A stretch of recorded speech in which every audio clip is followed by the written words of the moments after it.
Welcome back, everyone. This is Austin with 2FBC Tactical, and going through our From the Vault series of interesting pieces that are in our personal inventory in terms of our personal collection or the things that walk through the shop.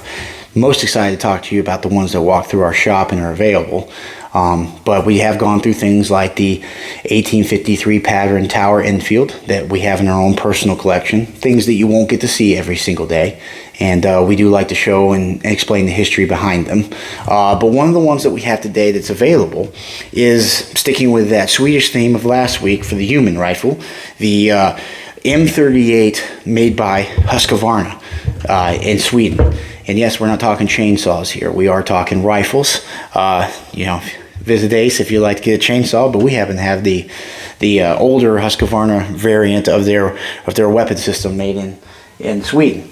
So the one that we're most familiar with is the Carl Gustaf's M38s. These are the Carl Gustaf being the predominant manufacturer of weapons for Sweden and the Swedish military. Obviously made these from 1896 all the way up to the 1950s.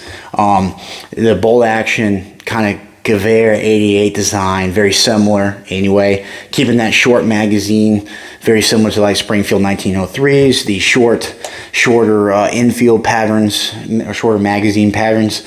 You can see a lot of similarities between the rifles of that era.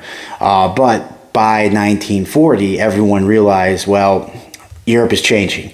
The Nazis are on the march. They had just beaten France, and going deep into the Soviet Union. They would do that in 1941 with Operation Barbarossa, and they're on the march. And everyone needs guns.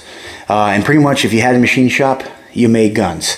Sweden is of no exception to that. We see that in the United States, of course, with Chrysler and Singer, and pretty much anyone that had a machine shop, Remington Rand, which was a typewriter manufacturing, everyone made guns and ammunition because if they had any kind of machining capacity at all, because we needed them. And in Sweden, Husqvarna joined the fray of gun makers. So from 1940 to 1944, they made the M38 rifles, very similar to the Carl Gustaf's. The main big difference is the swooping bolt versus the straight bolt you see on the Carl Gustaf. This is a gorgeous example available. So sticking with that 6.5 by 55 Swedish cartridge that is their main battle cartridge. They would use that obviously in the human that came a little bit later, not much later than this, as they moved into the semi-automatic world. But these are very interesting pieces, kind of rare to see. They didn't make a ton of them. Husqvarna, not being predominantly a gun manufacturer, was a bit slow in producing these things compared to, say, Carl Gustaf, which that's what they did. But they took those Carl Gustaf's and made it their own and shortened them overall in the length to make them easier to manipulate. The controls are, again, Mauser actions, right, where the empty feeding ramp locks the bolt back. Got to have a cartridge to load it.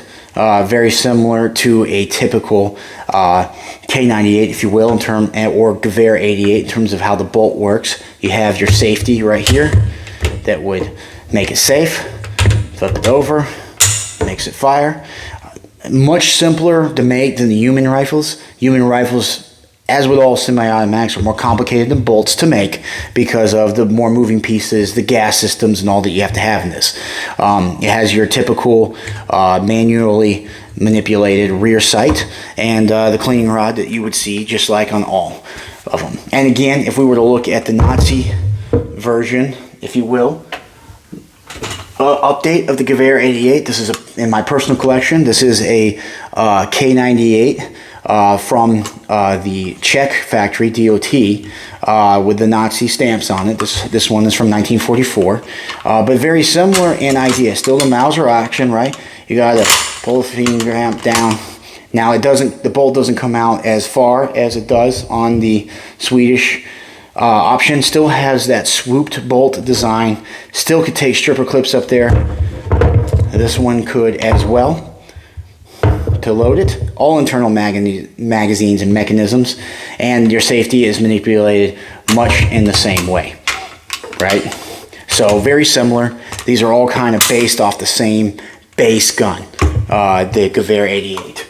As for the Americans, we obviously were issuing the M1 Garand predominantly, but if we were to look at a design that was somewhat comparable to this one, it would be the Springfield 1903, which I should have here, right here in our personal collection. This is an A2 variant, but again, you can kind of see a lot of the similarities between these two when you set them side by side. The overall length's about the same, right?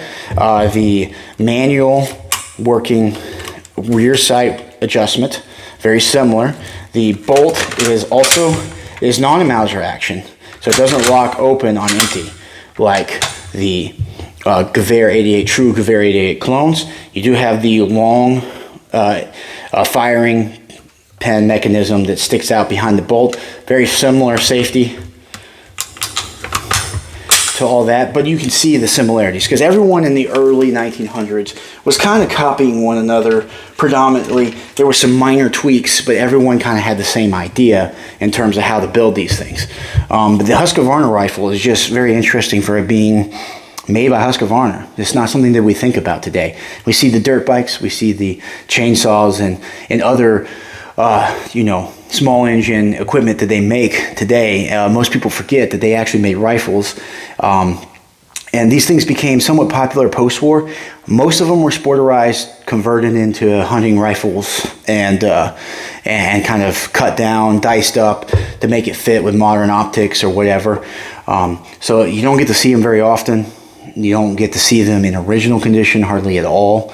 This is one of the examples in original condition. Is very cool and like I said, available. At least come down and check it out. But I appreciate you taking the time to let us show this to you today. It's a very interesting piece. Until next time, we have actually a lot of really cool things coming through our shop right now, so I can't wait to go through it and explain it to you guys. I look forward to seeing you in the next video. Thank you.